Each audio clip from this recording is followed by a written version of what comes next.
শিবপুরাণ দ্বিতীয় অধ্যায় ষষ্ঠ ভাগ। দুর্গা নিন্দা যদি করে কোনো দুরাচার, ব্রহ্মহত্যা আক্রমিবে শরীরে তাহার। শিবরাত্রি ব্রত নাহি করে যেই জন, ব্রহ্মহত্যা পাপে সেই হইবে মগন। একাদশী রবিবার জনম অষ্টমী, এই কয়দিন আর শ্রীরাম নবমী। এই সব পর্বে ব্রত যেই নাহি করে, ব্রহ্মহত্যা পাপ আসি ঘেরিবে তাহারে। অম্বুবাচী দিনে পৃথ্বী করিলে খনন, ব্রহ্মহত্যা পাপে মগ্ন হয় সেই জন। শিবলিঙ্গ যেই জন কভু নাহি পূজে, ব্রহ্মহত্যা পাপে সেই অবশ্যই মজে। গোগণ যখন যায় আহার কারণ, তখন তাহারে বাধা দেয় যেই জন। গোহত্যা পাতকে মগ্ন সেই জন হয়, শিবের বচন ইহা কভু মিথ্যা নয়। গরুকে উচ্ছিষ্ট যেই করে অর্পণ, বৃষভবাহক হয় যেই বিপ্রজন। শতগুরু হত্যা পাপ ইহাদের হয়, শাস্ত্রের বচন ইহা ওহে ঋষিচয়। অগ্নিদেবে পদাঘাত করে যেই জন, গোদেহে চরণাঘাত করো এ অর্পণ। স্নান অন্তে পদধৌত কবু নাহি করে, দ্রুত পদে যায় যেই ঘরেরও ভিতরে। পদ ধৌত নাহি করি করো এ আহার, বিপ্র হয়ে দিবাভাগে খায় দুইবার। অনুরা কন্যার অন্ন খায় যেই জন, ত্রিসন্ধ্যা বর্জিত হয় হইয়া ব্রাহ্মণ। যথাকালে পিতৃপিণ্ড না করে অর্পণ, বিধানে দেবতা নাহি করো এ পূজন। গোহত্যা পাপেতে মগ্ন সেই জন হয়, শিবের বচন কভু মিথ্যা নাহি হয়। অগ্নিজল জীবগণে লঙ্ঘি জীবা যায়, অন্ন পুষ্প নৈবেদ্যাদি লঙ্ঘিয়া বেড়ায়। মিথ্যা কথা নিরন্তর বলে যেই জন, প্রতারণা করে সকলই হরণ। গোহত্যা পাতকে মজে এই সব জন, দুর্বার নরকে শেষে হয় নিমগন। প্রণাম করিলে শূদ্র যেই বিপ্রজন, আশীর্বাদ নাহি করে বিধানে তখন।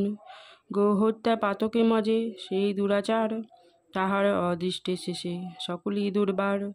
বিদ্যার্থীর বিদ্যাদান যেই নাহি করে, গোহত্যা পাতকে তার ঘেরিবে শরীরে। শূদ্র হয়ে বিপ্রপত্নী করিলে হরণ, বিপ্র হয়ে শূদ্রাণীতে করিলে গমন। আগম্য গমন বলে শাস্ত্রের বিচারে, ব্রহ্মহত্যা পাপ আসি ঘেরিবে তাহারে। বৃষলীর সেবা করে হইয়া ব্রাহ্মণ, একাদশী উপবাস না করে যে জন। কুম্ভীপাক নরকেতে সেই জন যায়, দারুণ যাতনা পেয়ে করে হায় হায়। জননী বিমাতা আর গুরুর পত্নী, পুত্রবধূ নিজ কন্যা শ্বশুর রমণী। ভাতৃবধূ নিজ ভগ্নী আর পিতৃশশা, মাতৃলীনা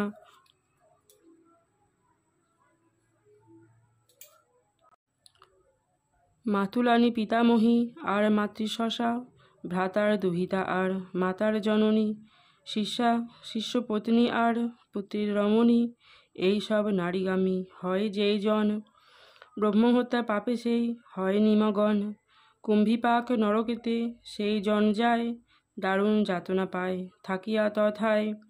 গঙ্গার তীরেতে আর নারায়ণ স্থানে, কুরুক্ষেত্রে হরিপদে বদ্রিকাশ্রমে। বারাণসী হরিদ্বার সাগর সঙ্গম, প্রভাস শ্রীরাস পঞ্চ আর বৃন্দাবন। সরস্বতী তীরে আর নৈমিষ কাননে, ত্রিবেণী কৌশিকী আর হিমালয় স্থানে। ইত্যাদি তীর্থেতে দান যেই জন লয়, তীর্থগ্রাহী বলি সেই মহাপাপী হয়। কুম্ভীপাক নরকেতে তাহার পতন, শাস্ত্রের বিধান ইহা শিবেরও বচন। সপ্তশূদ্র অতিরিক্ত যাজক যে হয়, গ্রাম যাজি বিপ্র সেই শাস্ত্রে হেন কয়। শূদ্র অনুপাক করে হইয়া ব্রাহ্মণ, শূদ্র সুপকারী সেই শাস্ত্রেরও বচন। কুলোটা নারীর অন্ন করিলে আহার, মহাপাপে মগ্ন হয় সেই দুরাচার। বেশ্যাসহ রতি করে যেই দুরজন, শিমুলের বৃক্ষ হয়ে লভয়ে জনম। চন্দ্র সূর্য গ্রহণেতে যেই দুরজন, সুখেতে পায়েস অন্ন করো এ ভোজন। নরক মাঝারে যায় সেই দুরাচার, দারুণ যাতনা পেয়ে করে হাহাকার।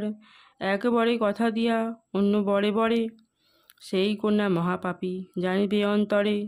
পাংশু নামা নরকেতে সেই কন্যা যায়, তথায় যাতনা লোভী করে হায় হায়।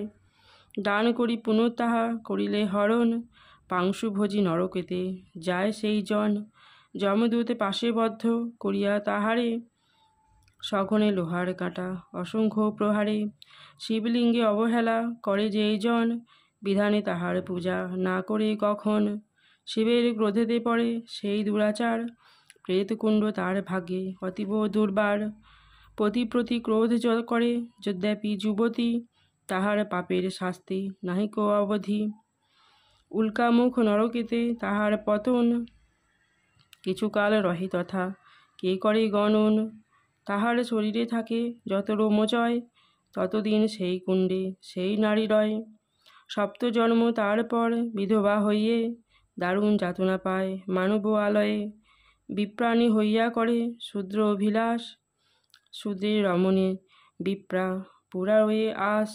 অর্ধকুণ্ড নরকেতে সেই নারী যায়, চৌদ্র ইন্দ্র পাতাবধি রহিবে তথায়।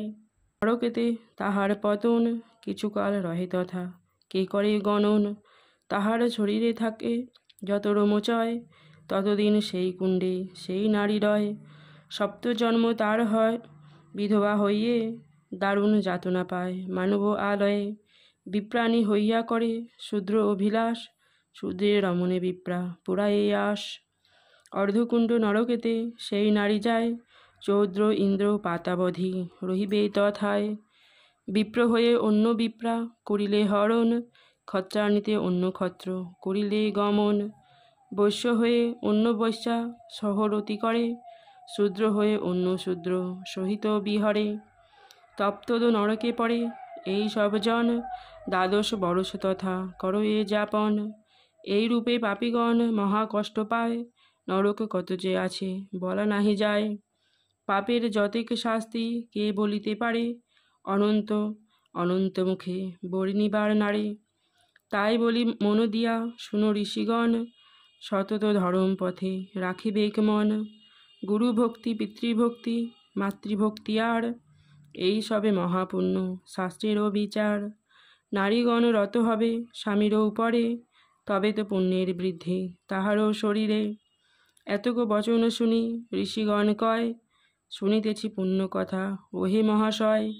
গুরু ভক্তি পিতৃভক্তি মাতৃভক্তি আর, স্বামী ভক্তি আদি করি ওহে গুণাধার। বিশেষ করিয়া সব করহ কীর্তন, শুনিয়া পুণ্যের বৃদ্ধি করি সর্বজন। সনত কুমার কহে শুনো ঋষিগণ, গুরুই পরম গতি গুরুই জীবন। গুরু বিনা ভবধামে নাহি গতি আর, গুরু গতি গুরু মুক্তি গুরু পদ সার। যত জীব ধরাধামে লভয়ে জনম, মানব তাহার শ্রেষ্ঠ শাস্ত্রেরও বচন। এহেন মানব জন্ম ধারণ করিয়ে, গুরু মন্ত্র নাহি পশে যাহারও হৃদয়ে। গুরু মহামন্ত্রে দীক্ষা নাহি হয় হার, নরাধম হয় সেই বিশ্বেরও মাঝার। গুরু অনুগ্রহে হয় ব্রহ্ম দর্শন, সেই ধনে বঞ্চিত হয় যেই নরাধম। তাহার জীবনে বলো কিবা ফল আর, নরাধম সেই জন অবনী মাঝার।